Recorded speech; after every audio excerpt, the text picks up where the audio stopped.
istrinya dibunuh dengan bom di hotel. Ya, ini kejadian teror pertama yang dilakukan oleh Zionis pada masa itu. Kita bisa bayangkan dia membunuh ibu kandungnya sendiri. Ini kan luar biasa kelakuan mereka kan. Nah, sampai kemudian terjadilah deklarasi sepihak tadi, dan itu bukan hanya dikarenakan kerja teror mereka, tapi juga dikarenakan bantuan apa yang kita kenal sekarang dengan PBB.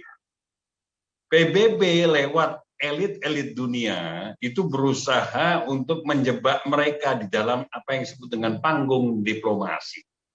Sehingga saya katakan bahkan dari sekarang, sejak dulu sampai hari ini, bahwa panggung diplomasi adalah yang paling bertanggung jawab dalam melegalkan eksistensi kolonialisme rezim Zionis Israel, yaitu dengan merancang satu resolusi bernomor 181 tentang rencana partisi, UN Partition Plan. Nah, ini yang kemudian memberikan celah kepada rezim Zionis Israel. Kenapa? Pertama-tama, rencana partisi itu hanya melibatkan 55 negara. 55 negara, 33 menerima, sisanya menolak, beberapa abstain. Yang menarik di sini, tidak satu pun orang Palestina yang dilibatkan di dalam perencanaan tersebut. Baik, dikatakan bahwa saat itu Palestina bukan berbentuk sebuah negara. Jangan salah, bahwa sampai saat itu dia masih negara persemakmuran Inggris.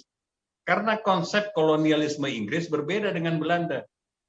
Bagi mereka, baik ketika dijajah secara langsung ataupun diberi otonomi, tetap masuk dalam persemakmuran. Seperti Kanada, Australia, bahkan Malaysia sendiri masuk persemakmuran dari Inggris. Artinya masih dijajah Inggris. Tetapi mekanismenya aja yang longgar, itu saja.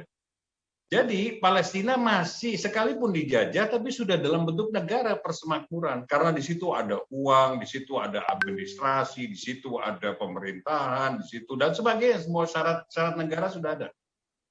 Ini yang berusaha dilupakan. Kalau kita mengingat pernyataan Milan Kundera misalnya, ya, seorang penulis sastra ya, dari Cekoslovakia yang eksil dikarenakan melawan rezimnya sendiri, dia mengatakan, "The struggle of man against power is the struggle of remembering again forgetting." Bahwa perjuangan manusia melawan kekuasaan, artinya kekuasaan tirani di sini, adalah perjuangan ingat melawan lupa. Nah, bagaimana kemudian orang dilupakan tentang Palestina sebagai negara persemakmuran sebelum rezim itu dideklarasikan? Dan ini memberikan peluang. Sehingga yang dianggap ada itu adalah rezim Zionis. Kalau memang PBB berfungsi, PBB tidak akan pernah mengesahkan kok keberadaan mereka. Dasarnya mereka mengatakan Independence Day, hari kemerdekaan, Hurriyah. Perkaranya adalah dia merdeka dari mana? Dari siapa? Dari apa? Tidak ada syarat untuk merdeka. Dijajah tidak mereka. Dan seterusnya. Seperti Indonesia. Merdeka dari Belanda jelas itu.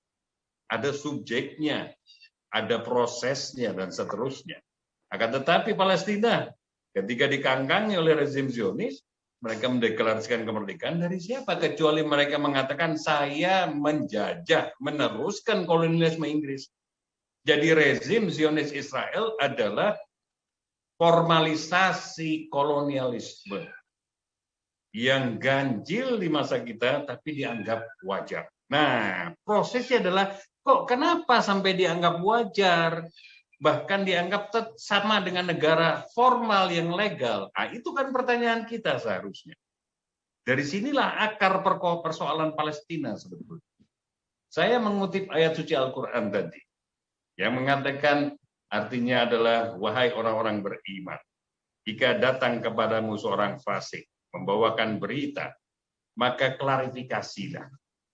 Fatabayyanu. Bayan artinya klarifikasi.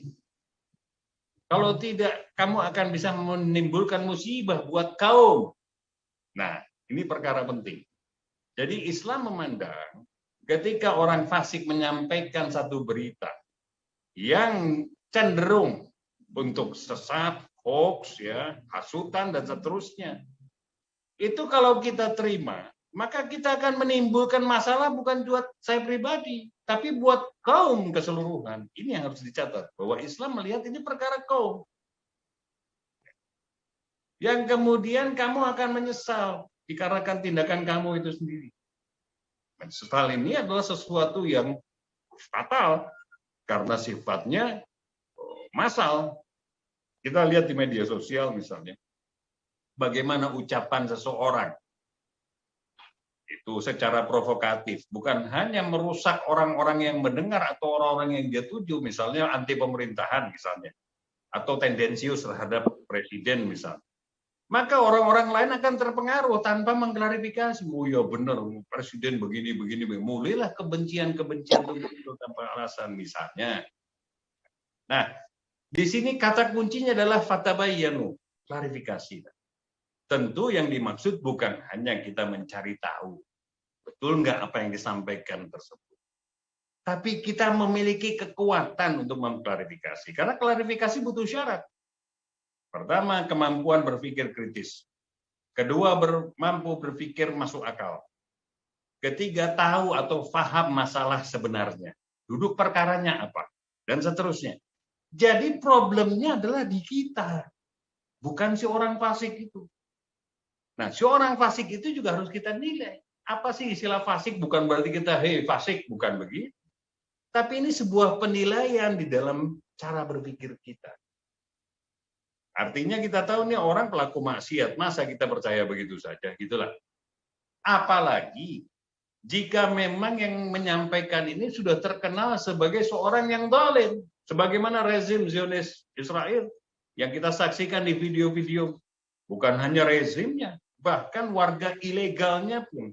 Sampai ada proverb Zionis, ya, pepatah Zionis mengatakan kalau bukan saya yang mencuri, orang lain yang akan mencuri. Itu mencuri menjadi tindakan legal. Kita bayangkan, terus kita harus percaya sama mereka. Artinya seorang beriman tidak akan percaya sama apa yang disampaikan oleh para pendusta itu.